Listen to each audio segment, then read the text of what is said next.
Alors, bonjour, chers enseignants. Je vous présente un peu là, ce que vous pourriez dire là, pour animer l'activité de l'agenda avec les élèves. J'ai déposé dans le dossier dans le Google partagé le document PDF de cette présentation-là.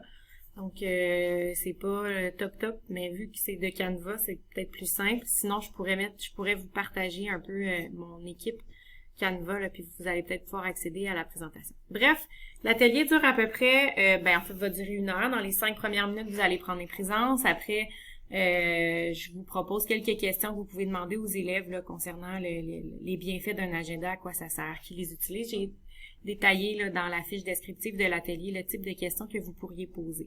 Donc moi, aujourd'hui, je suis vraiment juste là pour vous présenter la présentation, en fait. Là. Donc, profil de ton agenda. Pardon, je reviens. Alors, ça, c'est sûr que j'ai regardé l'agenda de l'année passée, là, ça sera peut-être à changer. Sinon, regardez sur quoi vous pourriez discuter sur la page couverture, identifier peut-être nos logos, notre engagement, nos valeurs et la citation, si elle est encore là, qui est toujours bien importante. Maintenant, vous allez laisser du temps aux élèves pour remplir la première page de l'agenda, soit le nom complet. Moi, je leur donnais toujours le truc d'aller inscrire leur nom ailleurs, dans une page secrète. Souvent, je leur disais la date à leur date de fête, d'écrire leur nom ou un code, parce que ça se peut qu'ils le perdent puis quelqu'un d'autre trouve bien intéressant de le voler. Donc ça peut être intéressant. Et évidemment, on va le feuilleter avec eux de fond en comble, puis on va leur proposer de le lire. Surtout les premières pages, là, il y a eu des ajouts très intéressants sur tout ce qui est citoyenneté numérique, comment utiliser notre portable. C'est sûr qu'on va revenir vers la fin de la semaine là, sur l'utilisation du portable, mais c'est quand même bien là, de présenter ces feuilles-là. Là. Ainsi que le code de vie, on vous demande pas de le lire, évidemment. Là, on va avoir un atelier là-dessus de manière un petit peu plus ludique. Donc, on va passer du temps pour vraiment l'inscription de l'agenda, l'identification.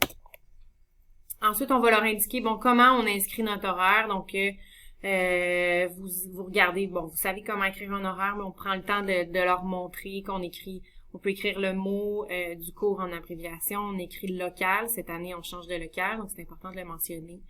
On peut se donner un code de couleur, on peut écrire dans la ligne grise, on n'écrit peut-être pas éducation physique ou éthique et culture religieuse, bref, ça devient long. Et puis, on fait attention aux semaines que j'appelle salade de fruits, là, où les jours ne se suivent pas, mais on leur indique que c'est vraiment, vraiment essentiel de bien remplir leur horaire et ce sera un devoir que vous devrez leur remettre là, d'ici la fin de la semaine. Ensuite, ici, je leur parlais qu'il était important d'y inscrire leur vie personnelle dans l'agenda parce que on planifie notre vie, on planifie nos temps d'études et nos cours de piano, c'est important. La fête de papy, ça peut être important. Surtout en secondaire 1, ils n'ont pas vraiment le choix d'accompagner leurs grands-parents. Donc, moi, je leur demande là, de s'impliquer dans la vie familiale et dans l'horaire familial afin de savoir davantage d'avance ce que les parents auront prévu pour eux. Les rendez-vous médicaux, là, c'est important de les mentionner, de les écrire, ce qu'ils ont en soirée, leur parascolaire, leur activité sportive, culturelle, peu importe. Donc, tous les moments où ils ne pourront pas étudier, comme s'ils faisaient juste ça leur vie, là, mais quand même, donc c'est important là, de mettre leur horaire personnel dans l'agenda. Donc, vous pouvez y aller de vos conseils personnels. On leur propose un code de couleur. Bien évidemment, on n'est pas là pour les vérifier, mais c'est quand même c'est rassurant et aidant. Là, fait qu'on peut leur dire que c'est ces couleurs-là. Puis, en cours de route, ils pourront se créer le leur, mais on part probablement avec celui-là. Mais non, on n'impose pas le code de couleur pour l'instant, mais ça, vous êtes pas obligé de leur dire là. Vous pouvez leur dire que c'est imposé puis que c'est obligatoire. Puis c'est vraiment pour des repères visuels. C'est plus facile quand on regarde notre agenda parce qu'on va leur dire de regarder leur agenda régulièrement, tous les matins, tous les soirs. Puis, on va leur demander de feuilleter au moins 3 semaines pour prévoir ce qui s'en vient. Donc, c'est pour ça que c'est important que tout soit bien inscrit dans l'agenda. Et là, je les questionnais en fait à savoir où est-ce qu'on les écrit, les devoirs. Est-ce qu'on les écrit à la date où on les reçoit ou à la date où on doit les remettre? Vous resterez surpris qu'il y en a plusieurs qui pensent que c'est à la date où on les reçoit. Puis je fais toujours l'analogie du quand moi je prends un rendez-vous au dentiste, ben le 4 octobre, j'appelle le 4 octobre chez le dentiste pour un rendez-vous, il me donne un rendez-vous le 8 novembre, mais j'écris pas que j'ai pris mon rendez-vous le 4 octobre, je vais l'écrire le 8 novembre. Donc je dis souvent aux élèves que prendre un devoir, c'est un rendez-vous. Donc c'est important. Les devoirs et les travaux, faut les considérer comme des rendez-vous, donc on peut pas être en retard, puis on peut pas les annuler. Oui, on peut, mais pas dans la vie d'un élève, mettons. Donc ça peut faire un bon 5-6 minutes de questionnement avec les élèves là, parce que pour eux, c'est plutôt flou, ce concept-là, parce qu'au primaire, ils n'utilisaient pas ça. Au primaire, ils recevaient leur horaire pour toute la semaine, fait qu'il n'y avait pas à planifier puis à écrire au jour le jour. Mais on leur indique, ben vous le savez qu'au secondaire, on n'est pas capable de prévoir exactement tout ce qui va se passer dans une semaine.